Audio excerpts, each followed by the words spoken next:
put a distress call to her friend. She told her friend that if the friend did not get to hear from her again, that means they've killed her. She got missing on the 25th of October 2025. On that very day, she told me she was going to visit a friend at Ekpe, and I asked her who is the friend. She said I wouldn't know who the friend is. The same thing, she also called a friend of hers that stays within the vicinity and told her the same thing, that she's going to visit a friend at Ekpe. The same question I asked her who the friend is, the same thing the friend also asked. He said we will not know who the friend is. So the friend said, okay, save it, go and come back. When we come, we will discuss. She said, okay. So she got to Ekpe on that very day around after 5 to 6. She called the friend that she has gotten to the place, and the friend asked her if she have seen the person she went to visit. She said yes. Getting to some hours later, she also called the friend again that they are in a place drinking. The friend had told her, enjoy. Getting to around after 10, on that the same 25th of October 2025, she put a distress call to her friend and told her that she is in danger and she is locked in a room. And she told her friend that if the friend did not get to hear from her again, that means they've killed her. The friend now called on the 26th, which was on Sunday. I was in church. She called, I received the call. So she asked what actually happened. That is my sister back? I told her no, that my sister is not back. She now said this was what my sister told her. So it was late on that very Sunday, 27th, which was the next day, which was on Monday. So immediately we switched over to the police station. We went to Ekpe police station. Ekpe police station, the people there said it is Makinde that will handle it because that is where she resides. So coming back from Ekpe that very day was late already. We didn't go. So got into the next day, which was on the 28th. I and my kid brother went back to Makinde to tell the IPO about our movement, which was on that Monday. So she now said, okay, we should wait for the DPO to come since the DPO went for a meeting. So we waited for the DPO and the DPO came. They started with the call log expansion and before we did the tracking and the arrest.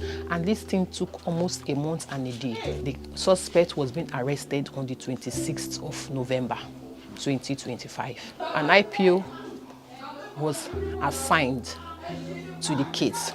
The first thing that the guy said when they arrested him at Makinde was, he first of all denied that he did not know her. Then later he said yes, she came and she left. Later he said she came and he gave her money for Uber.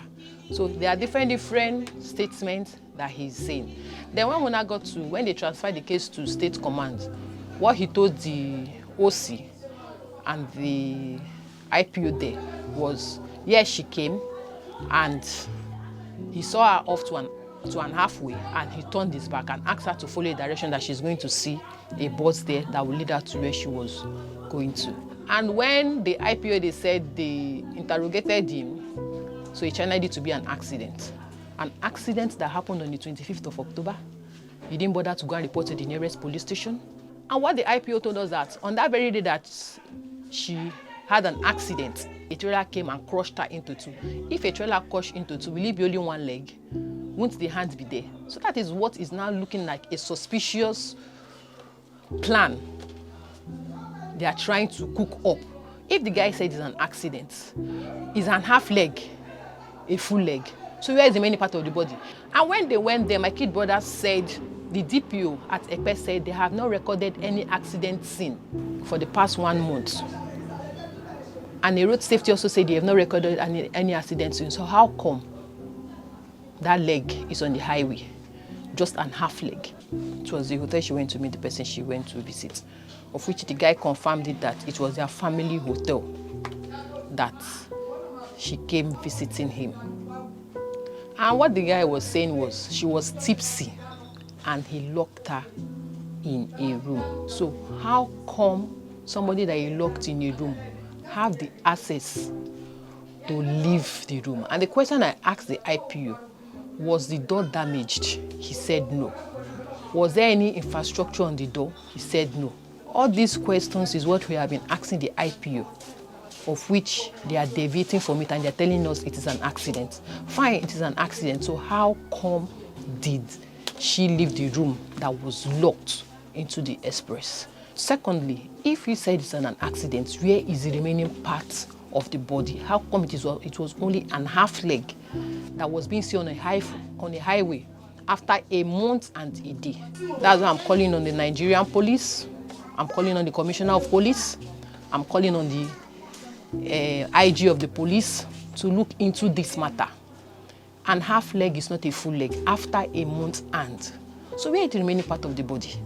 That is what we have been asking. They said they are done with their investigation. They should tell us where the remaining part of the body is. Does it not look as if there is a conspiracy in this matter? As they say, police are our friends, so that we'll have this assurance that truly police are our friend. But in a case like this, I think there is a biased mind that has been happening.